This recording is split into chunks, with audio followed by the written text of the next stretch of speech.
ऐसा हो। और ये चीज 2020 में मेरे काम आई। तो पहली चीज है कि जो पुराना अनुभव था वो बहुत काम आया, और बाकी ऊपर वाले की मेहरबानी। तो बहुत बड़ी बात नहीं है, बहुत मुश्किल काम नहीं है ऐसा अंदाजा लगाना। सिंपल दो चीजें थी जिसके बेसिस पे अंदाजा लगा पाया। पहली तो ये कि अचानक से तेजी के मार्केट में 4 दिनों तक डाउ का हजार हजार पॉइंट ऊपर नीचे होना, ये कंफ्यूजन की तरह ट्रेड करना, ये मुझे समझ में आएगा कि भाई आदमी है ना, जब अपने होश आवास में होता है तो सीधा चलता है, जब नशे में होता है तो ये चाल बदल जाती है। ये डाउ वैसा दिख रहा था। तो समझ में आ गया कि अभी ये डाउ को समझ नहीं आ रहा करना क्या, लाइफ में आगे जाना है पीछे आना है, इसका मतलब ये है कि अब ब्रेक लग रहा है। और दूसरी चीज ये कि कुछ दोस्त थे तो मैंने पूछा उनसे भाई कि अमेरिका में इधर उधर के भाई ये कोविड वाला मामला जो कोरोना का है कितना सीरियस है, वहां से थोड़ा सा समझ में इनपुट लिया और मार्केट के एक्शन को साथ में मिला कर किया। तो भगवान की मेहरबानी थी कि सही पता चल पाया कि हम बड़े फॉल की तरफ बढ़ रहे हैं। बस इसलिए नहीं लेना है, नहीं लेना है जी। इमोशन को कैसे अलग रख पाते हो आप? ये सब चीजों में नॉर्मली इमोशन तो है ही नहीं सर, बिल्कुल ही नहीं है। किस बात का इमोशन? सी, मैं एक बहुत सिंपल चीज आपको बोलता हूँ, मैं जब मैं कुर्सी पे बैठता हूँ तो मेरी जवाबदारी मेरे सामने जो है मेरा व्यूअर है उसकी। अनिल सिंह भी क्या सोचता है, अनिल सिंह भी इम्पोर्टेंट नहीं है उस वक्त। मेरे अगर, और दूसरी चीज क्या होती है, इमोशन कहाँ आते हैं? इमोशन वहां आते हैं जब आपका पैसा लगा है, ठीक है। अगर आप तेजी की पोजीशन में तो आप मंदी बोली नहीं जाएगी डायरेक्ट। अच्छा, ऐसा नहीं कि मेरी पोजीशन नहीं होती, मेरी पोजीशन होती है, लेकिन मेरी पोजीशन सारी की सारी म्यूचुअल फंड में होती है और इन्वेस्टमेंट, और वो मैं सालों के लिए करता हूँ, 5 साल 10 साल 15 साल के लिए। तो मुझे फर्क ही नहीं पड़ता रोज मार्केट ऊपर नीचे हो रहा है क्या हो रहा है। दिक्कत ये है कि अगर आप अनबायस नहीं होंगे तो आप कभी एनालिसिस सही नहीं कर सकते। देखिए, आप किसी भी बड़े से बड़े सर्जन को बोलेंगे ना, किसी की भी सर्जरी बड़े फर्स्ट क्लास करके, जब ये मामले रिलेट पे आ जाए उसको ये बोलेंगे आपको अपनी माँ की सर्जरी करनी है तो उसका हाथ कांप जाएगा, बढ़िया से बढ़िया सर्जन भी होगा। तो पॉइंट सिंपल है, वो क्यों करते, वो तब होता है जब आपका बायस आ जाता है, जब आपका कहीं इमोशन आ जाता है। तो मुझे तेजी लगती तो तेजी बोलने में शर्म नहीं, मंदी लगती तो मंदी बोलने में शर्म नहीं, गलत करता हूँ कई बार करता हूँ तो बोलने में शर्म नहीं कि गलत हो गया। तो इसलिए आपको है ना, रात को नींद अच्छे से आती है, बैगेज नहीं है आपके सर पे, दिमाग ही नहीं लगाना, जो हुआ आज खत्म कल की कल देखेंगे। बहुत बढ़िया सर। सर दूसरा उससे आगे आगे एक सवाल करता हूँ कि आमतौर इन्वेस्टर की हालत, कोई भी इन्वेस्टर की हालत एक अभिमन्यु जैसी होती है। उसको एंट्री तो फंड मैनेजर्स करवा देते हैं डालो डालो करके, लेकिन एग्जिट प्लान नहीं होता है। इन्वेस्टमेंट में एग्जिट प्लान बहुत जरूरी है। तो ट्रेडर नहीं, इन्वेस्टर के हिसाब से मैं पूछता हूँ, लॉन्ग टर्म में एंट्री और एग्जिट की कैसे स्ट्रेटेजी बनाई जाए? देखो, एंट्री का प्लान सिंपल है, एसआईपी, सिस्टमेटिक इन्वेस्टमेंट प्लान। चाहे आप स्टॉक हो, चाहे निफ्टी हो, चाहे कोई म्यूचुअल फंड हो, धीमे धीमे पैसा लगाइए, हर वक्त लगाइए। एग्जिट का भी वही प्लान है। प्रॉब्लम क्या है, ये प्रॉब्लम आपने एकदम सही रेज की, और ये प्रॉब्लम उन सब लोगों की है, और उन सारे म्यूचुअल फंड की जो ये बोलते हैं कि एसआईपी करिए, वो कभी ये नहीं बोलते कि एसडब्ल्यूपी भी कीजिए। उसका नाम है सिस्टमेटिक विड्रॉल प्लान। करेक्ट। तो मैं कई बार बोलता हूँ कि इसलिए मैं कहता हूँ कि हमें अभिमन्यु को चक्रव्यूह में घुसाना है। देखिए, हमने सबने महाभारत पढ़ी, अभिमन्यु को वाला जो एपिसोड हमने सब देखा, उससे हमने क्या सीखा कि भगवान कृष्ण ने भी नहीं बताया, या अर्जुन ने भी नहीं बताया कि अभिमन्यु को बाहर कैसे आना है, या वो नहीं सीख पाया। तो अगर हम थोड़ा गाइड कर ले, देखिए हम एग्जैक्टली तो नहीं बता सकते भाई कि यहीं से घूम जा, लेकिन हम कम से कम उसको इतना रास्ता तो बता सकते हैं कि भाई इस यहाँ पर आने पर आपको थोड़े खतरे के संकेत हैं, यहाँ से आप सावधान हो जाइए। तो बहुत सिंपल फॉर्मूला है सर, जो काम एसआईपी करती है वही काम एसडब्ल्यूपी करता है, सिस्टमेटिक विड्रॉल प्लान। और आपको मैं ये पहली बार मैं आज खुलासा कर रहा हूँ लोगों के सामने, मैं अगली रिसर्च इसी पर काम कर रहा हूँ कि जिस तरह से हम घुसने की सारी कैलकुलेशन बना लेते हैं। आपने देखा होगा, मैंने एक वो शो किया था बेस और बॉटम फॉर्मेशन का, वो एकदम पूरे 15 दिन 10 दिन रिसर्च करके हमने डेटा निकाल के सब कुछ करके किया कि बेस बॉटम फॉर्मेशन के साथ। वैसे ही हम एक और इस पे काम कर रहे हैं कि क्या कोई ऐसे संकेत मिल सकते हैं मार्केट से कि मार्केट टॉप बता रहा है। आई डोंट नो, मतलब ये वो कोरोना की वैक्सीन की तरह वाला मामला है, ह्यूमन ट्रायल होगी, मिल गई नहीं मिली, लेकिन हमारा काम है रिसर्च करने का। सक्सेसफुल हो गए तो ऊपर वाले की मेहरबानी है, नहीं हुए तो ठीक है, कुछ अक्ल आएगी। तो पॉइंट ये है कि कोशिश कर रहे हैं कि विड्रॉल कब और किस वक्त पर होनी चाहिए, उसका भी क्या एग्जैक्ट फॉर्मूला निकाला जा सकता है। अगर एग्जैक्ट फॉर्मूला ना मिले तब तक सिंपल ये है कि जब आपको मंदी के मार्केट में धीमे धीमे पैसा लगाना है, तेजी के मार्केट में धीमे धीमे निकालना भी है, ये सिंपल चीज है।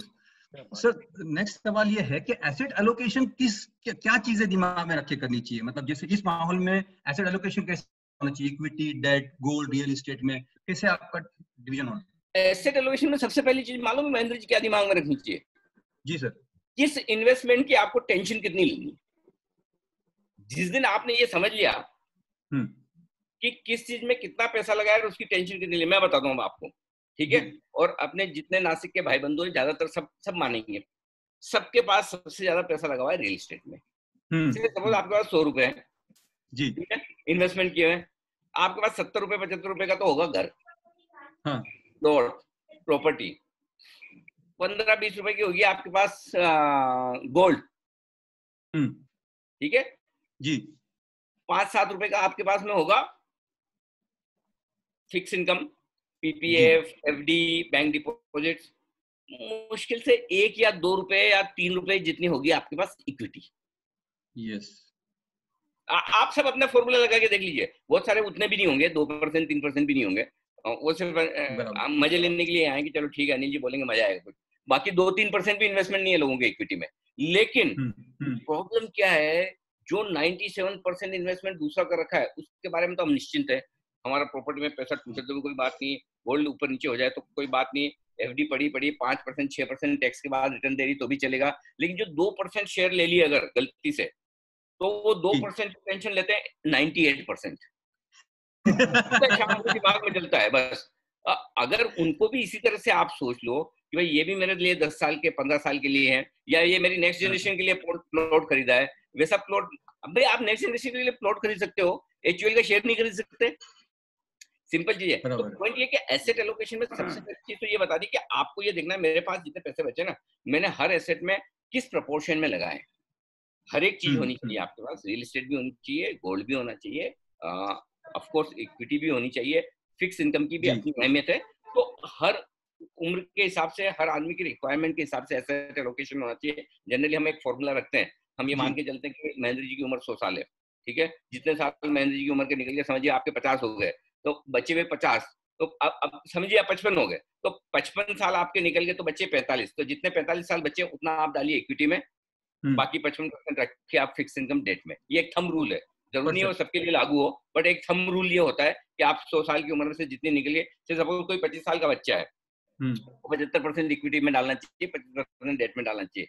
लेकिन पॉइंट ये कि कहने का मतलब है कि जितनी उम्र कम है उतना इक्विटी एक्सपोजर ज्यादा रखिए, जैसे जैसे उम्र बढ़ती जाए डेट एक्सपोजर करिए, और प्रैक्टिकली आप सर्वे करवा लीजिएगा पूरा नासिक जीतों में, इसका एकदम उल्टा। सब लास्ट में 50 साल 60 साल में जाके इक्विटी खरीदना शुरू करेंगे, 25 साल में सबसे पहले शुरुआत देना प्रॉपर्टी से होती है। कोई बात नहीं, ये तो हमारे कल्चर में हम शुरू ऐसे ही बड़े हुए हैं। जी जी जी, संदीप जी नेक्स्ट सवाल आप पूछेंगे। जी अनिल जी, जैसे कि आप जानते हैं कि कोविड-19 के अंदर अब तक सरकार की तरफ से 3 मई तक का लॉकडाउन का समय सीमा निर्धारित हुई है, और मार्केट ये मान के चल रहा है कि कोविड-19 का असर जून मतलब Q1 और Q2 की शुरुआत के आसपास में रहेगा, इसको डिस्काउंट करके मार्केट चल रहा है। मान लीजिए इसके ऊपर वैक्सीन नहीं आती है और इसका स्प्रेड जो है कम्युनिटी स्प्रेड की तरह ये बढ़ता है, तो मार्केट इसको किस तरीके से मतलब लेगा? मान लीजिए ये अगले क्वार्टर या 2 क्वार्टर तक इसका इफेक्ट आता है, तो मार्केट पे और भारत की इकोनॉमी पे इसका क्या असर जाएगा? पहली चीज तो आप ये संदीप जी अच्छे से समझ लीजिए कि जितना आप सोच रहे हैं और जितना लंबे समय के लिए सोच रहे हैं, इसका असर उससे ज्यादा आएगा। अच्छा। हाँ, आप जितना खराब सोच रहे हैं और जितना कम समय के लिए, जितने समय के लिए सोच रहे हैं, उससे ज्यादा खराब भी होगा सर, और उससे ज्यादा लंबे समय के लिए भी होगा। अनफॉर्चुनेटली मेरे पास बोलने के लिए अच्छा नहीं है, जो है वो फैक्ट मैं बता रहा हूँ आपको कि मेरी कैलकुलेशन ये कि असर ज्यादा होगा, ज्यादा समय तक होगा। उसके लिए आप तैयार रहिए, चाहे आप बिजनेस में हैं, चाहे आप प्रोफेशन में हैं, चाहे आप जॉब में हैं। तो मुझे नहीं लगता कि कोई मतलब इकोनॉमी में वी शेप रिकवरी तो भूल ही जाइए, यू शेप रिकवरी मिल जाए ना तो भी बढ़िया, तो भी अपने आप में अचीवमेंट में। तो आप बिल्कुल भी किसी तरह, मैं आपको फिर ये कहूंगा, सब लोगों से मेरी दरख्वास्त है, चाहे आप जॉब में हैं, चाहे आप बिजनेस में हैं, अपने आप को इस बात के लिए तैयार कर लीजिए कि 2020 तो गया, इसके लिए तैयार कर लीजिए। Let's prepare for the worst and hope for the best. अगर 2020 में समझिए जून में ही हो गया सब कुछ ठीक, well and good, nothing like it, ऊपर वाले की मेहरबानी। बट मेरी पर्सनल असेसमेंट जो है कि worst is yet to come, be it for business, be it for jobs, be it for equity markets, even for equity markets. तो मुझे ऐसा लगता है कि अभी तकलीफें बाकी हैं और उसके लिए आपको तैयार होना चाहिए, टाइम लगेगा। ठीक है, तो इसका मतलब मार्केट फिर से एक नया लो लगा सकता है। कोई बड़ी बात नहीं, क्यों नहीं लगा सकता। ठीक है, ठीक है, ठीक अगर है। क्रूड अगला -$37 जा सकता है तो ठीक है। मतलब अभी से जो मतलब पैसा लगाने की जो जल्दबाजी में लोग, मार्केट अभी 18% बढ़ गया है जब से लो लगाया है, उसके बाद से अभी तक मार्केट 18% के ऊपर चला गया है। तो यहाँ पर और एक गुंजाइश है कि जो लोगों को वो उसमें मतलब वो उस बस में बैठना छूट गया है, उनके लिए और एक मौका है कि वो नीचे के लेवल पर इसको खरीद सकते हैं। ठीक है ना? पूरी चांस है, अगला सवाल। जी पूरे चांस है। और उसमें एक चीज और आपको मैं बता दूं जी कि देखिए, एक सिंपल चीज है कि अगर मार्केट बढ़ गया और आप नहीं पैसा लगा पाए तो नुकसान तो नहीं हुआ ना, जी जी राइट? ऐसा तो नहीं कि आपके लगा के नुकसान। पॉइंट सिंपल है। मैं आपको एक सिंपल क्वेश्चन पूछता हूँ। आज 9300 पर निफ्टी है। जी बोलिए। आप में से मुझे नहीं लगता कि कोई भी ये मानता होगा कि 11 या 12,000 वापस हो जाएगा। 12,400 का तो हमने हाई बनाया, वो तो नहीं होना है इस माहौल में, तो नहीं होगा जिस हालत में इकोनॉमी बिजनेस दुनिया भर है। ठीक है, ऐसी सिचुएशन में क्या होगा समझिए। हम 9,300 से 7%, 8%, 10%, मेरी मेरी मेरी कैलकुलेशन ये बोलती है कि बेस्ट केस सिनेरियो आपका 10,000, 10,200 हो जाए निफ्टी। बेस्ट केस सिनेरियो 9,800 से 10,200 के रेंज में कहीं टॉप बनना चाहिए। ये मेरा पर्सनल असेसमेंट है, मैं गलत भी हो सकता। अब मैं हूँ 9300 पर। यहाँ से 7% ऊपर में मुझे ऐसा लगता है, ये मेरी कैलकुलेशन है, अगर आप इस कैलकुलेशन से सहमत हैं तो 7% ऊपर में मुझे टॉप दिखता है। अब 7% ऊपर की कमाई करने के लिए मैं इक्विटी मार्केट में रहूं या 7% अगर मुझे डेट में मिल जाए तो वहां चले जाऊं। रिस्क रिवॉर्ड रेशियो कहाँ है? राइट। करेक्ट। तो मेरा पॉइंट ये है, जब हमने 7500 आया था 24 मार्च के दिन, 23 मार्च के दिन हमने चिल्ला चिल्ला के बोला था कि आज आपका 40% पैसा लगना चाहिए, हमने नहीं लेना है, नहीं लेना है, काफी वक्त तक बोला और उस समय बोला भी आप अब लगाइए। और वो 40% पैसा आपने लगाया, वो अब प्रॉफिट बुक करने का वक्त है। फिर से कैश में आ जाइए, वापस मिलेगा मौका। नॉट नेसेसरी 7,500 टूटे ना टूटे अलग बात हो सकती है, हम 8,500 से ही लगा लेंगे। 8,000 आए तो और लगा लेंगे, उस समय देखेंगे कितना कब डालना है। लेकिन हाँ, मेरा स्ट्रॉन्ग बिलीफ ये है कि एक मौका मिलेगा और हो सकता है, बस संदीप जी वहां पे एक ही चीज ध्यान रखा, हो सकता है वो आखिरी मौका हो एकदम जी बॉटम में घुसने का। जी जी लेकिन इसका मतलब ये नहीं कि ऐसा वी शेप रिकवरी आ जाएगी, वापस वो कभी भाव नहीं दिखेंगे। स्टॉक्स में भाव और भी नीचे के दिख सकते हैं, लेकिन वो एक अच्छा मौका होगा एंट्री करने का, वो मिस मत करिएगा। ठीक है। सर, अगला सवाल है कि भारत सरकार ने अभी तक अलग अलग समय पे 2 या 3 बार राहत पैकेज दिए हैं, और जी जबकि अमेरिका अब तक बड़े पैमाने पे राहत पैकेज का अनाउंस कर रहा है। कल भी एक उन्होंने राहत पैकेज अनाउंस किया था। और इसके आपको अगला राहत पैकेज भारत सरकार की तरफ से या आरबीआई की तरफ से किस क्षेत्र के लिए आने की उम्मीद है, और ये कब तक आने की संभावना लगती है आपको? या भाई फिर साहब, भारत अगर इस आप परिस्थिति मीडिया में, या फिर मीडिया के भारत की हिसाब से सोचेंगे ना तो अब तक 40 राहत, सर मीडिया के हिसाब से सोचेंगे तो 20 दिनों के लॉक इन पीरियड में 40 राहत पैकेज आ जाते थे अब तक तो। अच्छा हर अच्छा। रोज हम कहते हैं कि 2 दिन में 2 बार बोलते हैं पैकेज आ रहा है, आ रहा है। कब आ रहा है, कहाँ आ रहा है, पता नहीं। तो ये है ना, इतना भरोसा मत किया कीजिए आप मीडिया पर। ठीक है ना, जी पहली चीज। दूसरी दूसरी चीज दूसरी चीज सर ये है, अब है ना, एक ये सवाल पूछना बंद कर दीजिए कि राहत पैकेज क्या आ रहा है, कब आ रहा है, कितना बड़ा आ रहा है, ये सरकार क्या कर रही है हमारे लिए। अब सवाल दूसरा पूछिए, हमारे लिए जी, सरकार क्या कर रही है, उसके बजाय ये पूछे हम देश के लिए क्या कर रहे हैं। क्या बात है सर, बहुत बढ़िया, बहुत क्या बढ़िया। हम कुछ कर सकते हैं इस वक्त देश के लिए? देश तो हमारे लिए कर ही रहा है जो कर पाए। देखिए, हम अमेरिका नहीं है, हम चीन नहीं है, हमें हमारी औकात पता है, हमारी चादर पता है। राहत पैकेज आएगा, छोटा सा आएगा। देखिए, एक सिंपल चीज समझ लिए, हमारे लिए प्रायोरिटी क्या है। हमारे लिए प्रायोरिटी ये है कि डेली वेजेस अर्नर जो हैं, वो दिहाड़ी करके जो मजदूरी कमाने वाले लोग हैं। आप देखिए, जैसे लॉकडाउन खुलेगा, पहला काम क्या होगा, जितने आपके यहाँ बाहर के वर्कर है वो सब पहले घर जाएंगे। ठीक है, 100% आप जानते हैं। घर जाने के बाद दूसरा सवाल उनके दिमाग में जो आएगा, यार वापस नासिक जाना है कि यहीं पर सेटल होना है। जो हमने 3 महीने 2 महीने मुश्किल में निकाले, क्या वाकई में ये वर्थ है क्या वहां जाकर ऐसा करना? तो अब आपके बिजनेस के डायनामिक्स बदलेंगे, तरीके बदलेंगे। मेरा पॉइंट सिंपल है, सरकार की प्रायोरिटी ये है कि जो डेली वेजेस अर्नर्स हैं वो भूख से न लोग मरे तो कोरोना से मरे, भूख से ना मरे, और उस डायरेक्शन में सही काम करें। आप और हम बिना रिलीफ पैकेज के भी 2 साल, 6 4 साल, 5 साल निकाल सकते हैं। एक गरीब आदमी 2 दिन, 4 दिन, 5 दिन नहीं निकाल सकता बिना खाए। तो पॉइंट ये है कि हमें जो मिल जाए उसको भगवान का प्रसाद समझ के ग्रहण कर लीजिए। ये मत सोचिए कि सरकार मुझे 50,00,000 करोड़ का राहत पैकेज दे, 2 लाख करोड़ का दे, 2.5 लाख करोड़ का दे। भाई हम अमेरिका नहीं है कि नोट छापो तो भी चलेगा। यहाँ हम जैसे ही नोट छापना शुरू करते हैं, हमारी करेंसी डीवैल्यू हो जाती है तुरंत। आप छापिए नोट, अभी रुपया हो जाएगा 80-82, क्या करेंगे? आपका इंटरेस्ट का बिल बढ़ जाएगा, इम्पोर्ट का बिल बढ़ जाएगा। तो पॉइंट ये है, हमने जिंदगी में आज तक डिफॉल्ट नहीं किया है हिंदुस्तान ने, लेकिन वो इटली जैसी कंट्री डिफॉल्ट करके भी है ना, उसकी रेटिंग डाउनग्रेड नहीं होती, जंक नहीं होती। हम डिफॉल्ट नहीं करते भी, तब भी हम BBB माइनस में चलते हैं।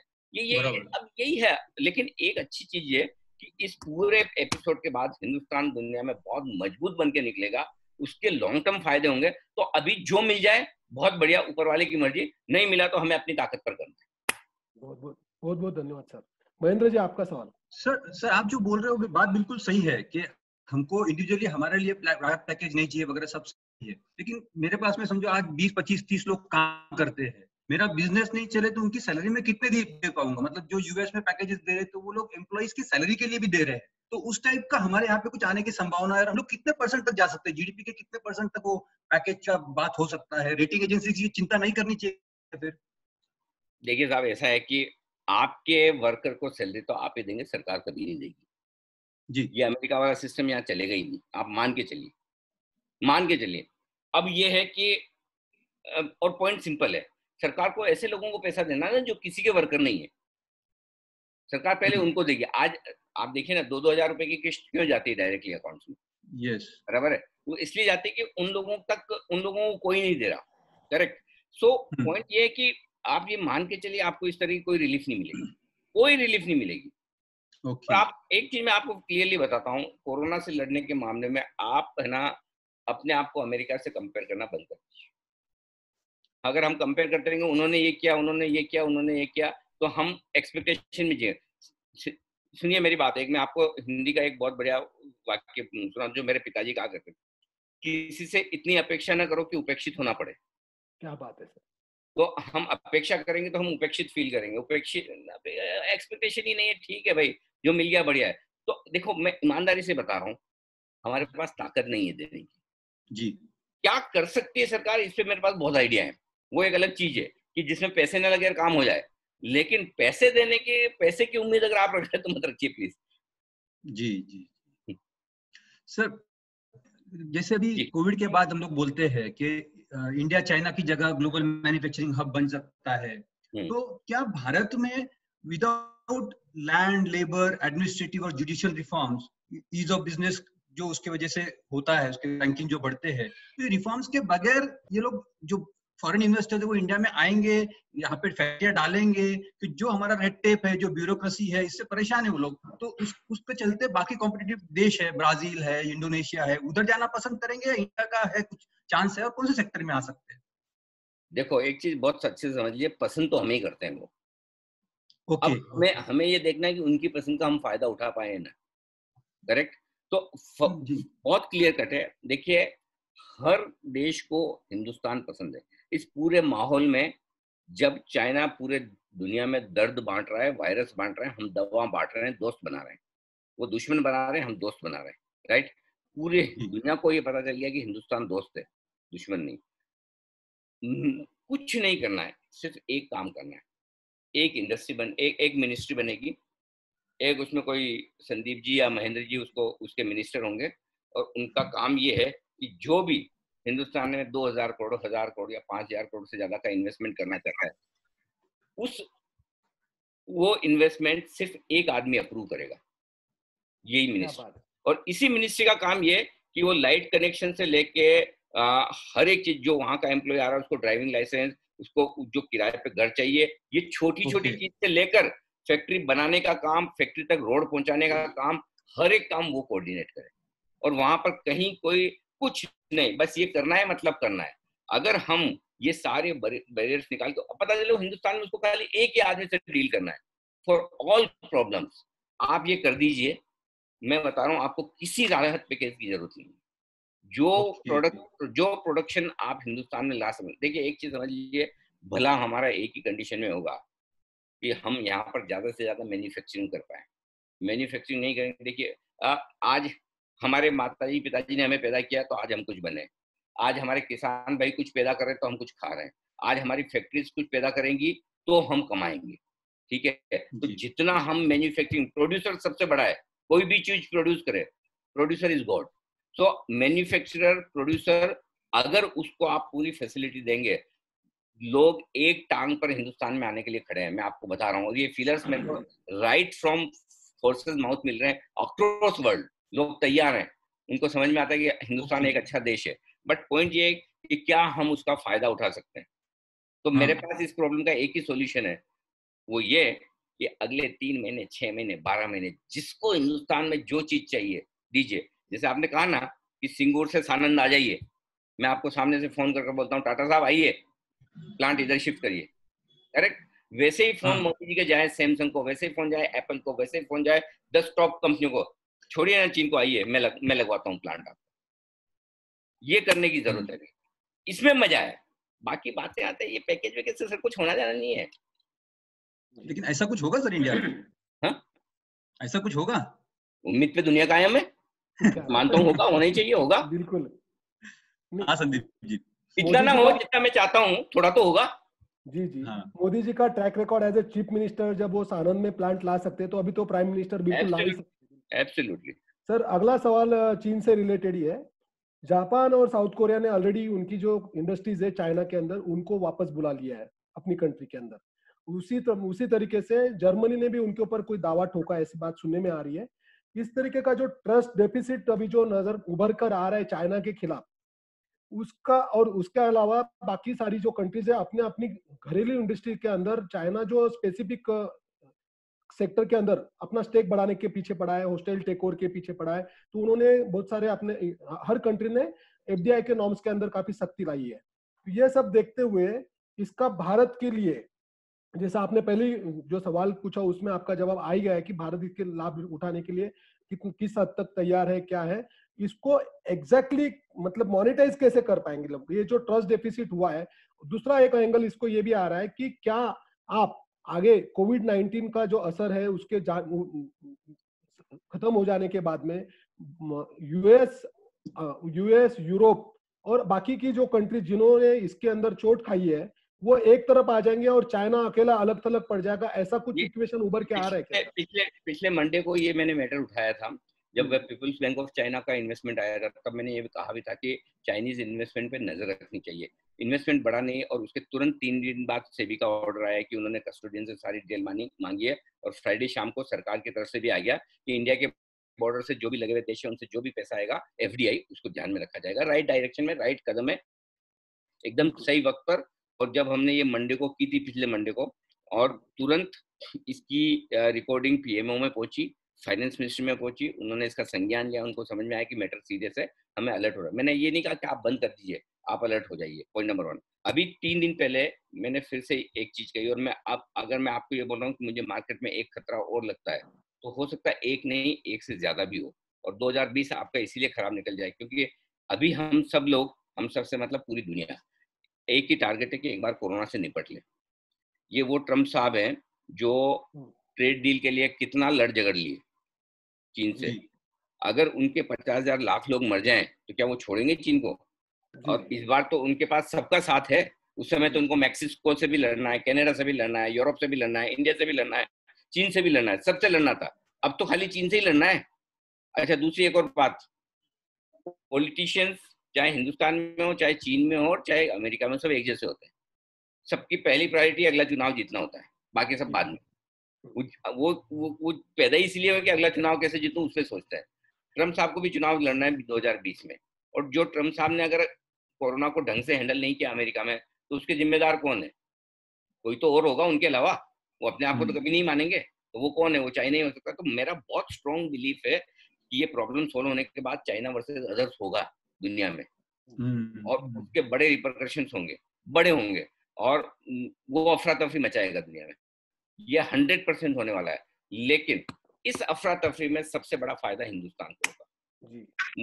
मुझे पूरा स्ट्रॉन्ग मेरा बिलीफ है कि इस बार हो सकता है मैं यूएनओ में परमानेंट सीट मिल जाए सिक्योरिटी काउंसिल में। इस बार इंडिया का जो वेटेज वर्ल्ड हमारी बिरादरी में बढ़ेगा। अमेजिंग सर, आप लिख के रखिए, ये मैं आपको आज एनालिसिस करके दे रहा हूँ। पूरी संभावना है हमारी इज्जत दुनिया में बढ़ेगी, हमें वो जगह मिलेगी जो हम डिजर्व करते हैं। लेकिन उसके पहले 2020 का साल मुश्किल बना रहेगा। ट्रम्प साहब इलेक्शन जीतने के लिए कुछ भी कर सकते हैं, और इस बार तो करने के लिए उनको पूरा सपोर्ट मिल रहा है, और वो जो कुछ करेंगे, चीन ऐसा है वो थप्पड़ खा के बैठने वालों में नहीं है, वो 2 पकड़ के वापस मारने वालों में है। तो आप करिए, मैं आपकी यूएस ट्रेजरी में 15-18% इन्वेस्टमेंट चीन का है, वो बोला मैं आपके बॉन्ड बेचता हूँ, संभालिए अब। तो ये जो होगा, इसमें ऐसा नहीं होगा कि कोई अमेरिका चीन पे बम गिरा रहा है, चीन वापस ऐसा करेगा, ऐसा कुछ नहीं। ये पूरा का पूरा जो होगा इकोनॉमिक वॉर होगा जी। एक दूसरे के बिजनेस को मारने की कोशिश की जाएगी, सिंपल। ये होगा और पक्का होगा। सर इसी कड़ी में अगला सवाल है, जैसे हम लोग जानते हैं कि अमेरिका ने यूएसएसआर मतलब United states of Soviet Russia हुआ करता था पहले, जो अभी रशिया बन के रह गया, उसके टुकड़े कर दिए। ये जो हुआ है, ऐसी कुछ संभावना नजर आ रही है सर चाइना के बारे में? चाइना के बारे में, rest of the world and China, ऐसा कुछ हो सकता है? नहीं, नॉट पॉसिबल। उसकी रीजन है, उसका एक बड़ा रीजन है। देखिए, हिंदुस्तान से अंग्रेजों को जाना क्यों पड़ा? अगर आप कनेक्टिविटी और कम्युनिकेशन कर दे जनता के बीच में, तो जनता एक हो पाती है। चाइना की सबसे बड़ी स्ट्रेंथ ये है कि चाइनीज लोगों को इंग्लिश नहीं आती, और चाइनीज मीडिया और चाइनीज कम्युनिकेशन सारे इतने कैमोफ्लेज्ड हैं, पता ही नहीं चलता उनको दुनिया में चल क्या रहा है। इसलिए चाइना वालों को तोड़ना इतना आसान काम नहीं, रशिया को तोड़ना आसान था। अच्छा। और दूसरी बात, रशिया फाइनेंशियली कमजोर था, चाइना आज की तारीख में फाइनेंशियली अमेरिका से मजबूत है। दोनों में बहुत फर्क है सर। ये अमेरिका से नहीं होगा सर, पॉसिबल ही नहीं है, मैं तो नहीं मानता कभी। सर इसका अगली कड़ी में इसी सवाल की अगली कड़ी में पूछता हूँ, जैसे उनका वो वन बेल्ट वन रूट का जो चल रहा था चाइना का, जिसके अंदर वो सिल्क को एस्टेब्लिश के फिर से ग्लोबल मार्केट पर अपनी पकड़ जमाना चाहते थे, जिसके अंदर उन्होंने इंडिया को भी काफी दम करके अपने अंदर खींचने की कोशिश की। अब उसका भविष्य क्या नजर आता है सर आपको? देखिए, एज ए कंट्री चाइना जो कर रहा है गलत थोड़ी है, चाइना अपने हिसाब से तो सही कर रहा है, शी जिनपिंग अपने देश के लिए तो सही कर रहे हैं। अब दुनिया के लिए गलत हो सकता है, वो एक अलग चीज है, करेक्ट। तो पॉइंट क्या है? पॉइंट सिंपल है, चाइना की ये गलत हरकतें ऐसा तो नहीं कि अभी पता चली हमें, सबको पहले से पता है। तब और अब में फर्क क्या है? 3 महीने में 3 महीने में फर्क एक ही आया, वो ये कि चाइना दुनिया को मारना चाहता है। ये सबका बिलीफ हो गया कि इन्होंने ये जानबूझ के वायरस बनाया, सबको भेजा और सबकी ऐसी तैसी कर डाली, और ये दुनिया पे राज करना चाहते हैं। तो काम वो पहले भी वही कर रहे थे, अभी भी वही कर रहे हैं, अब एक्सपोज हो गए, और हुए ना हो, कम से कम दुनिया तो ये मानती कि इनका किया करा है, बस इतना ही फर्क है। ठीक है सर। अभी हम लोग देख रहे हैं कि क्रूड ऑयल के अंदर काफी मतलब अभी न भूतो न भविष्यति इस प्रकार की गिरावट हुई है, और इसका असर भारत की अर्थव्यवस्था पे मतलब एक अच्छा असर ये है कि हमको कम पैसे देने पड़ेंगे डॉलर्स के अंदर, मगर कुछ भारतीय बैंकों ने जो एक्सपोजर लिया है ऑयल कंपनीज को, जो लोन वगैरह दिए हैं, उसके अंदर भी डिफॉल्ट्स नजर आ रहे हैं। सर इसको आप कैसे रीड करेंगे? देखिए, सिर्फ आप हिंदुस्तान की बात करेंगे तो बहुत अच्छी बात है कि कच्चा तेल नीचे रहे, हमारा सीधा सीधा बिल कम होता है, लेकिन कच्चे तेल का कम रहना दुनिया के लिए अच्छा नहीं है। एक लिमिट से ज्यादा कच्चा तेल नीचे रहेगा ना, तो कई सारे देशों की अर्थव्यवस्थाएं खराब हो जाएगी, उसका असर पूरी दुनिया पे पड़ेगा। समझो, गल्फ कंट्रीज है, रशिया है, वियतनाम है, ब्राजील है, या आपका अमेरिका है। इवन आप देखें ना, सबसे बड़ा कंज्यूमर कौन है ऑयल का? अमेरिका। ट्रम्प साहब को लग रहा है कि हमें हमारी ऑयल गैस इंडस्ट्री बचानी है, करेक्ट। तो हर एक चीज एक लिमिट तक ठीक है, एक अति मतलब सबकी अति हर चीज की बुरी होती है, तो ये अति जो नीचे की तरफ हो रही है ये भी ठीक नहीं है। मेरा पॉइंट, मेरा सेंस ये, $25-30 $35 ये एक वो रीजनेबल रेंज है जहां पर क्रूड टिका रहे, वहां विन विन सिचुएशन सबके लिए। वहां आपकी गल्फ कंट्रीज भी चलती रहेंगी, अमेरिका की ऑयल गैस इंडस्ट्री भी सर्वाइव कर जाएगी, और हमारे ऊपर भी बहुत बोझ नहीं पड़ेगा। लेकिन आप -$40 में क्रूड को सेटल होते देखेंगे, ये डिस्ट्रप्शंस है, ये किसी के लिए अच्छा नहीं। तो लॉन्ग टर्म में कोई भी एसेट क्लास हो, एक स्टेबल रहे, वो ज्यादा बढ़िया है। तो कच्चे तेल के लिए बाकी तो सिंपल चीज है कि ठीक है, कुछ किसने कहीं एक्सपोजर लिए बैंक्स ने वगैरह ने, वो उसके जो शॉर्ट टर्म जो होने वो अलग बात है, लेकिन लॉन्ग टर्म इम्पैक्ट में ये जरूरी है कि भाई आप एक चीज समझिए ना, अगर आपके घर में शादी है और पड़ोसी के यहाँ किसी की डेथ होगी आपके जस्ट पास वाले मकान में, तो आप शादी तो करेंगे, बैंड बाजा थोड़ी बजाएंगे, बोलेंगे छोड़ो यार भाई। सेम वैसी चीज है, अगर हमारे 10 गल्फ कंट्री हमारे दोस्त हैं, और उनकी इकोनॉमी क्रूड की वजह से दिवालिया हो रही है, तो आप कैसे एंजॉय कर लेंगे? करेक्ट है, तो हम इसी दुनिया का हिस्सा ना। तो आप ये भूल जाइए कि क्रूड बहुत ज्यादा नीचे होना हमारे लिए अच्छा है, जी नहीं। हर चीज की एक प्रॉपर प्राइस होती है, वो पे करनी चाहिए, हमें भी करनी चाहिए। जी, अभी इसी सवाल को आगे पूछता हूँ मैं कि मिडल ईस्ट के जो इन्वेस्टर्स ने हमारी उभरती अर्थव्यवस्था के अंदर जो पोर्टफोलियो लिए है, जो इन्होंने पोजीशन बनाई है, क्या वो इसी प्रकार से अगर क्रूड नीचे गिरता रहा तो वो बेचकर बाहर निकल सकते हैं? उसका भी असर हमारी इकोनॉमी पे आ सकता है? नहीं, उसमें कोई ज्यादा सोचने की बात है, उससे ज्यादा फर्क नहीं पड़ेगा। ठीक है सर। अगला सवाल, अभी रिलायंस और फेसबुक का जो डील हुआ है उसके बारे में सर कुछ आप आपकी तरफ से बताइए प्लीज। क्या जानना चाहते हैं सर उसमें जी महेंद्र भाई कुछ। सर एक तो ऐसा है कि जब चाइना एचडीएफसी में स्टेक लेता है, वो 0.2% स्टेक लिया तो इतना हल्ला हो गया, मतलब 1% पे आ गया। तो रिलायंस में 9%, 10% स्टेक लिया तो हम लोग सब खुशी मना रहे। तो ये मतलब अल्टीमेटली एक फॉरेन कंपनी स्टेक ले ही रही है, फेसबुक अच्छा ले रही है, चाइना की कंपनियां बुरा ले रही है, वो बात अलग है। लेकिन इसका लॉन्ग टर्म में रिलायंस के परफॉर्मेंस पे क्या असर पड़ेगा? मतलब आपको लगता है कि Reliance will be next Amazon जैसा कुछ? देखिए, एक चीज क्लियर है कि मतलब महेंद्र जी, एक मैं सिंपल चीज पूछता हूँ आपको।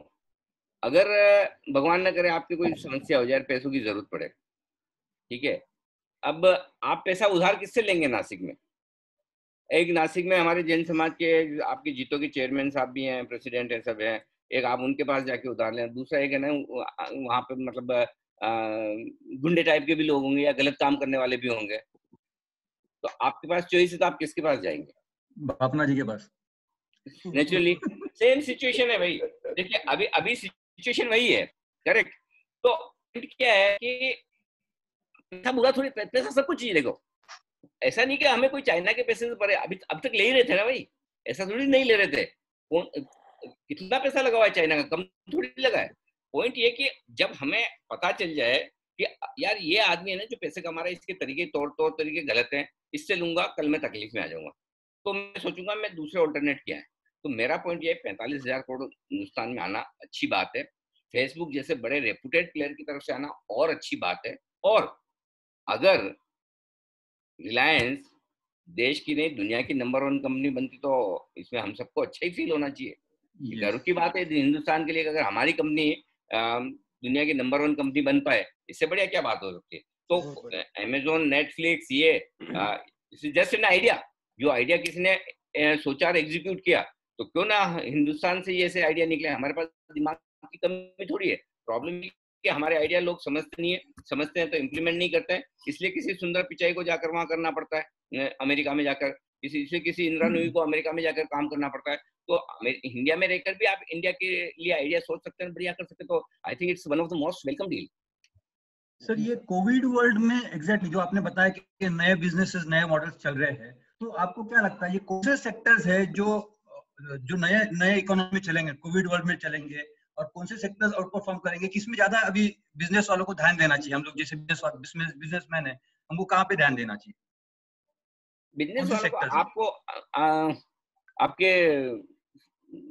महेंद्र जी, आपके बच्चे बच्चे हैं, शादी वादी हुई उनकी?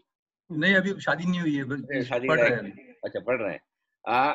तो आपको जो बिजनेस वो करना है, जब आपके बच्चों की शादी हो जाएगी, उनकी शादी होने के बाद आपके जो पोते पोती होंगे, उनको ध्यान में रख के आपको बिजनेस करना है। जी जी क्योंकि फ्यूचर के कंज्यूमर्स वो हैं, पैसा जी। वो खर्च करेंगे।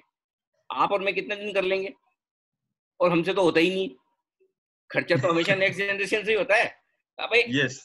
हमने हमारे पिताजी के पैसों पे ऐश किया है, हमारे बच्चे हमारे पैसों पे करेंगे, उनके बच्चे उनके पैसों पे करेंगे, यही परंपरा चली आ रही। तो बेसिकली पॉइंट सिंपल है, आपका कंज्यूमर कौन है?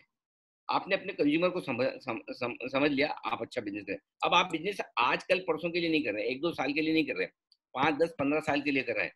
तो आपको ये देखना है कि आज की तारीख में जो 1 साल से लेकर 15 साल की उम्र के बच्चे हैं, ये कहाँ पैसा खर्च करते हैं, इनकी लाइफस्टाइल क्या है। आप और मैं गर्मी की छुट्टियों में दादी नानी के घर चले जाते थे, ये तो सब कोई कभी सिंगापुर घूमने जा रहे हैं और कभी लंदन घूमने जा रहे हैं, हर साल का इनका प्लान होता है। आप और हम होटल में कभी, मेरे ख्याल से स्कूल कॉलेज तक खाने नहीं गए होंगे, या तो हफ्ते में 2 दिन 4 दिन भी होटल में खाते हैं। आप और हम स्टेशनरी पर मुश्किल से एक ज्योमेट्री बॉक्स खरीदते थे, पूरा साल निकाल देते थे। यहाँ तो और पेंसिल एक मिलती थी, 3-3 साल तक चलती थी, जब तक इतनी सी न रह जाए। यहाँ पर तो बॉक्स के बॉक्स आते हैं। सो कंजम्पशन पैटर्न बहुत सारी चीजों के बदल रहे हैं, ठीक है। जो चीजें किसी जमाने में लग्जरी होती थी अब नेसेसिटी हो गई। आज आज कोई भी आप नासिक में देख लीजिए, अगर कोई भी अपने घर बना रहा है, इंटीरियर करा रहा है, तो क्या एसी लगाना लग्जरी है क्या? एयर कंडीशनिंग तो नेसेसिटी होगी।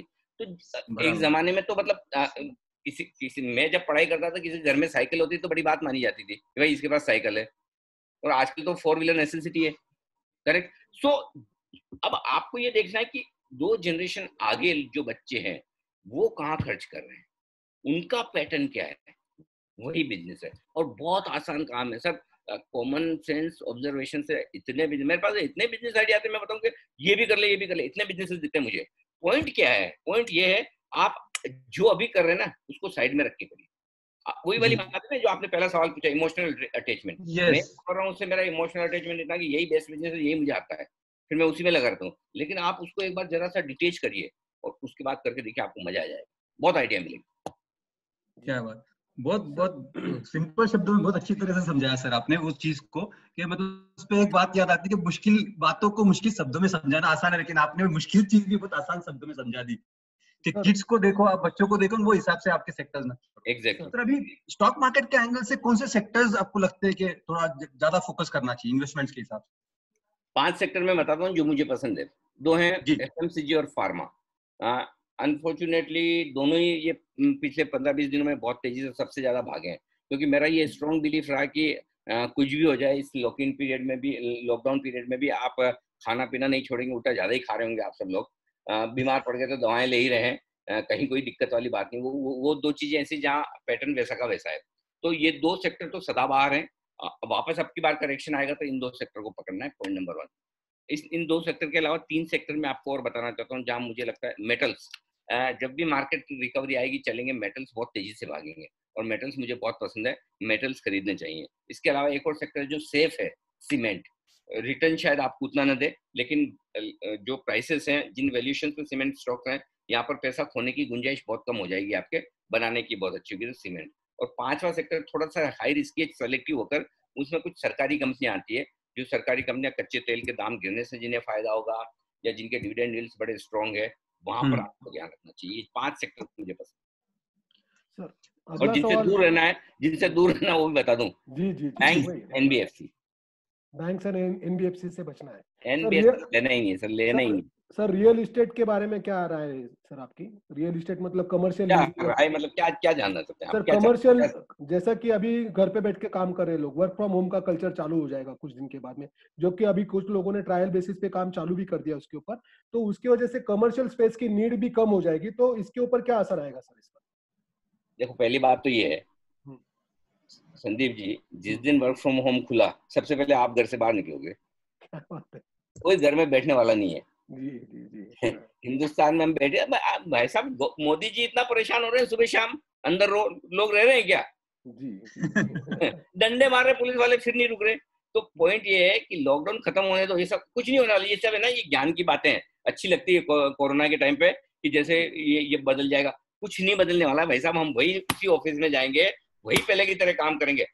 अगर है ना सर 7 हफ्तों में आदतें बदल जाती ना, तो 70 साल से हम वही चीजें कर रहे हैं जो करते नहीं रहते, बहुत सुधर जाते हैं।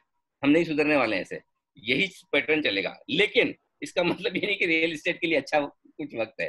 रियल एस्टेट के बारे में मेरे व्यूज बहुत खराब है, आप सुनना चाहें तो सुने, नहीं तो मत सुने, बढ़िया है। मतलब मुझे नहीं लगता कि सर सुनाइए, क्योंकि ज्यादातर रियल एस्टेट वाले लोग दुखी होंगे।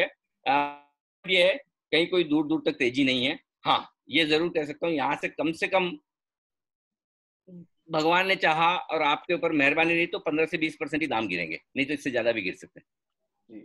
15 से 20% ही दाम गिरे तो आप ये मानकर चलना कि अच्छा है ये सेक्टर, नहीं तो हो सकता है 30%, 40%। जितने लग्जरी प्रोजेक्ट्स हैं उनको और ज्यादा मुश्किल। अगर चलेगा तो सिर्फ जो आपके अफोर्डेबल हाउसिंग वाले हैं वही, उसके अलावा कुछ नहीं। तो रियल एस्टेट के लिए बहुत मुश्किल वाला टाइम है। आप सबको जिसको रियल एस्टेट खरीदना है, आराम से इंतजार करें। आपको सबको देखो, एक चीज समझ लो, आपको खरीदने का फॉर्मूला भी बता देता हूँ। जितना निफ्टी गिरा है ना उतना % सस्ता आपको रियल एस्टेट खरीदना है। सर अगला सवाल ये है सर हाँ, कि यूएस की जो सर इकोनॉमी मेरा है, है ना, जल्दी से एक आध सवाल ले लीजिए, एक सवाल माफी चाहूंगा। हाँ सर, एक सवाल है, यूएस डॉलर की दादागिरी खत्म होती नजर आ रही है सर आपको इसके अंदर? युआन मतलब चाइना का युआन ऊपर जाएगा और यूएस डॉलर नीचे आएगा, ऐसा कुछ इक्वेशन बन रहे हैं सर फ्यूचर में? मैं इस चीज का एक्सपर्ट नहीं हूँ, लेकिन एक चीज मैंने एक आर्टिकल पढ़ा था अभी 7-8 दिन पहले, बहुत इंटरेस्टिंग आर्टिकल था। वो सही गलत मुझे नहीं पता, उसके फैक्ट्स मैंने चेक नहीं किए, जो मैंने पढ़ा वो बताता हूँ आपके साथ, थोड़े से उसकी शेयर करता हूँ। उस आर्टिकल में एक स्टडी आई थी कि आईएमएफ ने युआन को एक as an international currency transaction के लिहाज से उसको रिकॉग्नाइज कर दिया है। ठीक है, अब तक नहीं कर रखा था। क्यों नहीं कर रखा था? कि चाइना की करेंसी कंट्रोल्ड है, तो जो फ्री करेंसी नहीं होती, जिसमें गवर्नमेंट की कंट्रोल है, वहां पर उसको जनरली आईएमएफ रिकॉग्नाइज नहीं करता। लेकिन पता नहीं क्यों किया, कर लिया। अब उस स्टडी में साथ में एक चीज लिखी थी कि अभी तक का रिकॉर्ड ये बोलता है कि कोई भी करेंसी दुनिया में, है ना, 40 साल तक राज करती है। ठीक है, एक जमाना था आप पाउंड स्टर्लिंग की बात करते थे, करेक्ट? ब्रिटेन की करेंसी सबसे टॉप होती थी।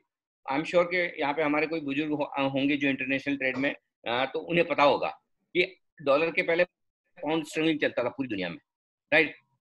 तो अभी सिचुएशन ये है कि उस स्थिति में क्या कि अमेरिकन डॉलर लगभग अपनी बादशाहत के 40 साल पूरे कर रहा है। So it could be a paradigm shift. I don't know whether it is true or not. I didn't check the facts, but ये स्टडी पढ़ी मैंने, मुझे बड़ी इंटरेस्टिंग लगी। तो हो सकता है कि अगले 1-2 साल में जो चीन ने जो ये किया है, उस पर अगर उसका पूरी दुनिया पे कंट्रोल आ जाए।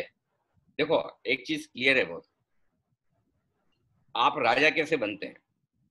अगर आपने राजकुल में जन्म लिया, राजा के घर में पैदा हुए, सबसे बड़े बेटे हैं, तो आप राजा बनेंगे राजा के मरने के बाद, राइट?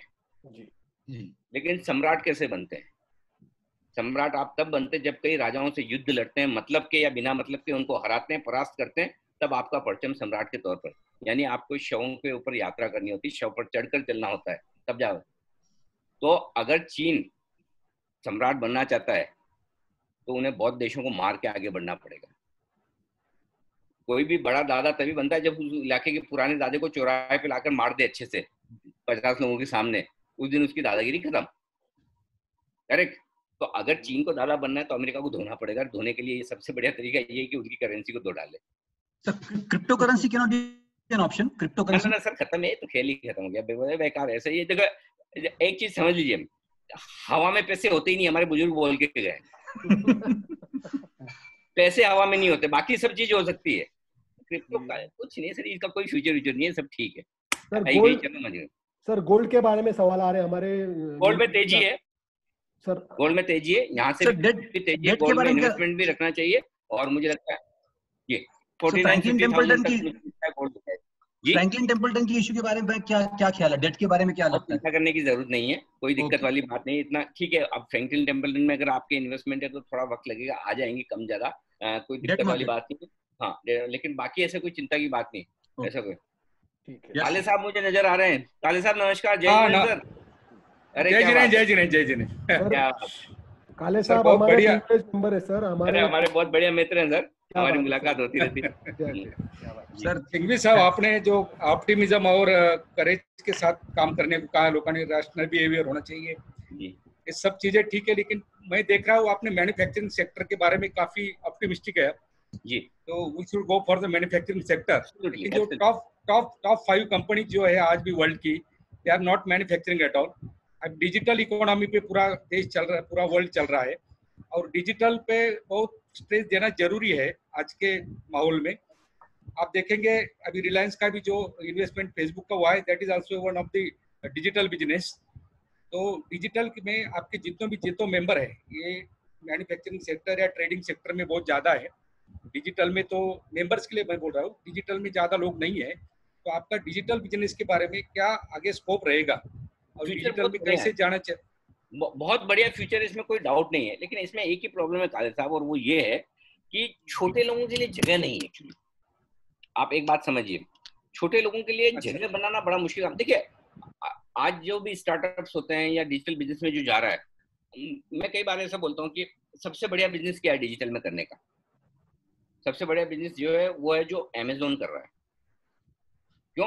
अमेज़न के बिजनेस सारे सक्सेसफुल है, राइट? अगर कोई प्रोडक्ट अमेजोन पे बिक रहा है इसका मतलब वो सक्सेसफुल है, आपको भी वही बिजनेस करना चाहिए। लेकिन उसमें फिर एक समस्या है कि अमेजोन कर रहा तो आप कैसे पैसा कमाएंगे उसमें, आपसे तो बड़ा हाथी है वो। तो फिर दूसरा तरीका क्या है कि वो बिजनेस करिए जो अमेजोन नहीं कर रहा है, राइट, ताकि आपका कंपटीशन नहीं है। तो फिर उसमें प्रॉब्लम दूसरी ये है कि अगर वो इतना प्रॉफिटेबल बिजनेस होता था अमेजोन छोड़ता क्या उसको, वही भी कर लेता। तो ये समस्या आपकी हमेशा रहेगी। प्रॉब्लम एक ही है, डिजिटल वाले बिजनेसेस करने में दो चीजें बहुत मुश्किल है। पहला, साइज आपको बहुत बड़ी चाहिए, और अगर बड़ी साइज का नहीं छोटी साइज का आप बिजनेस शुरू करते हैं तो क्या वो ऐसा बिजनेस है जो कोई आपसे बड़ा प्लेयर आके 1 महीने 2 महीने 3 महीने में रेप्लिकेट नहीं कर सकता। वो कर देगा तो आप कुछ नहीं कर पाएंगे, आपका जो पैसा जितना आपने मेहनत की वो बेकार तुरंत। अगर सपोज मैं ऑनलाइन चाय बेचने की एक ऐप बनाता हूँ और रिलायंस फ्रेश ये डिसाइड कर लेता कि चाय अनिल सिंह भी नहीं बेचेगा, मैं बेचूंगा, बस खत्म हो गया मेरा बिजनेस उसी दिन। अगर उसको लगता है बहुत प्रॉफिटेबल बिजनेस है, तो प्रॉब्लम ये है कि इसलिए हमें हमारी स्ट्रेंथ भी तो देखनी है। ठीक है, बिजनेस आपको आप बिल्कुल असेसमेंट सही है कि टॉप 5 कंपनी के पास एसेट्स नहीं है, ये सब है, लेकिन क्या मैं कर सकता हूँ क्या, वो वाली चीज है। बढ़िया सर, सर आपके बस पास लास्ट समय की क्वेश्चन एक ले जी, लीजिए सर, आपका मेरी आपके 5 पास बजे समय से की कॉल हो जी लेता। सर, एक जी जी जी अंतिम सवाल ये है कि जी। जिस तरीके से भारत की पहचान आईटी इंडस्ट्री के लिए मतलब जानी जाती है भारतीय कंपनियां, ऐसी कौन सी मतलब आइडिया जो उभर कर आ सकती है भविष्य में, जो क्रांतिकारी साबित हो सकती है, इसके बारे में आपके कुछ मतलब कोई फोरकास्ट वगैरह कुछ? क्रांतिकारी एक ही चीज हो सकती है सर, देखिए हमारे पास जगह की कमी नहीं है, हमारे पास लोगों की कमी नहीं है, हमारे पास और कोई संसाधनों की कमी नहीं है। कमी है तो सिर्फ एक इच्छा शक्ति की, विल पावर की। अगर हमारा विल पावर स्ट्रांग है और हम लोगों को मैन्युफैक्चरिंग करने के लिए इंडिया में ला सकते हैं, यही गेम चेंजर है बस। और दुनिया में जब अगर पैसा आएगा, लोग आएंगे, तो फिर हमारे पास क्या नहीं है, हमारे पास सभ्यता है, संस्कृति है, हमारे पास टूरिज्म है, योगा है, हिस्ट्री है। आप आज दुनिया में कहीं भी घूमने जाते हैं, जो जो चीज आप देखना चाहते हैं हर एक चीज हिंदुस्तान में, हर एक चीज हर हिंदुस्तान में, पूरी दुनिया हिंदुस्तान में आए, लेकिन हिंदुस्तानी पूरी दुनिया में जाए। आज दुनिया के सारे बड़े कंपनियों में हिंदुस्तानी बैठे हुए हैं, करेक्ट। तो अगर हमने इतना कर लिया कि हम हिंदुस्तान में मैन्युफैक्चरिंग कर सकते हैं, मुझे लगता है कि इससे बढ़िया कोई सॉल्यूशन हो नहीं सकता। उसके लिए जरूर है कुछ बड़ा काम करना चाहिए गवर्नमेंट को। मैं कोई पैकेज वैकेज कुछ नहीं मांगता, मैं सिर्फ ये कहता हूँ जो आदमी आके बिजनेस करना चाहता है हिंदुस्तान में, 1000 2000 5000 10,000 करोड़ आप लिमिट बना लीजिए कि मैं इतने के ऊपर वाले जो भी पैसे लगाने वाला आएंगे, मोदी जी सीधा सीधा एक मिनिस्टर बिठा देंगे, ये मिनिस्टर है, आपकी सारी मदद ये एक आदमी करेगा। आपको जो चीज चाहिए ये जाएगा आपके ब्याह पे ऑफिस में, जिस ऑफिस से लाना है, जिस डिपार्टमेंट से लाना है, ये जो पॉलिसी चेंज करवानी मुझसे अप्रूव करवाएगा। इसके लिए बड़ी विल पावर चाहिए, क्योंकि यहाँ पे हमारे यहाँ वो प्रॉब्लम है ना कि एक हम तो वही मेंढक है ना, एक बार निकलने की कोशिश करके हम तो खींच लेंगे टांग उनसे सब मिलके, भाई तू भी अंदर ही रहे हमारे साथ, हम कूदने नहीं देंगे। तो वो प्रॉब्लम है। लेकिन वही है कि तभी आप महान बनते हैं जब आप इस तरह की चीजों से बाहर निकलते हैं। तो मुझे लगता है ये राइट टाइम है इंडिया के लिए, अगर हम ये मैन्युफैक्चरिंग वाला काम कर पाए तो ये लॉन्ग लास्टिंग सोल्यूशन है हमारे लिए। बहुत बहुत धन्यवाद सर। आज मैं संदीप भाई एक शब्द सर, हाँ ये सर, गोल्ड है, गोल्ड ये 45,000 से 80,000 तक जा सकता है क्या? सर देखिए, आप जब छोटे थे, जब पहली बार आपने गोल्ड का भाव, आपको क्या याद आता है, क्या रजिस्टर किया हुआ है आपने कि इतना रुपए तोला चलता था, आपको क्या याद आता है आपकी लाइफ टाइम में? 270 270। तब आपने सोचा था कि 45,000 हो जाएगा? बस आपका जवाब मिल गया सर आपको। चलो, आज के सेशन के लिए मैं समझता हूँ कि अनिल जी के पास में समय की बहुत कमी है। सर माफी चाहता हूँ मैं आपसे, क्योंकि मेरा बैक टू बैक है। अभी 5:30 बजे मैं मिका सिंह के साथ लाइव जा रहा हूँ। तो उसके बाद 8:30 बजे एक और सेलिना जेटली के साथ मेरा फेसबुक पे लाइव है, तो थोड़ा बैक टू बैक ज्यादा चला, इसलिए माफी चाहता हूँ, मैं थोड़ा जल्दी निकलना चाहता हूँ। नहीं, कोई बात नहीं सर, आपने इतना आपके व्यस्त कार्यक्रम के बीच में हमारे लिए जो समय निकाला, उसके लिए मैं जीतो नासिक चैप्टर की तरफ से आपका बहुत बहुत आभारी हूँ। और हमारे प्रफुल्ल जी बढ़िया, उन्होंने भी आपको हमारे बीच में लाने के लिए बहुत मेहनत की, उसके लिए भी थैंक यू, धन्यवाद करता हूँ। और आपने जो बातें बताई बिल्कुल सटीक और बिल्कुल बेझिझक, जो आपका अंदाज है, जिस तरीके से सहवाग बैटिंग करते हैं उसी तरीके से आपकी बात करने का तरीका है सर। तो आपकी बातों से हमारे दर्शकों को, हमारे मेंबर्स को वाकई में कुछ ना कुछ लाभ होगा, हम उसके अंदर कुछ आगे कुछ कर पाएंगे, ऐसा मैं समझता हूँ। और आपके लिए, आपके आने के लिए सभी नासिक जैन जीतो चैप्टर की तरफ से मैं आपका बहुत बहुत धन्यवाद करता हूँ सर। थैंक यू सर, आगे वापस आपको बुलाएंगे, उस पे आपको वापस आना है, जरूर, ये जरूर। प्रॉमिस के साथ में आपको जाने देंगे। आप आदेश करिए कि लॉकडाउन खुलवाइए, मैं नासिक आके आपसे मिलूंगा। क्या बात थैंक यू है sir, thank you so much. Thank you very much, धन्यवाद you. आपका, बहुत बहुत धन्यवाद। Thank you thank sir, you, God bless you. चलो, थैंक यू सर। सो धन्यवाद साहेब सगळेजण आल्याबद्दल. सतीश थँक्यू भाऊ व्हेरी मच. व्यवस्थित केलं, फार छान काढलं असतं.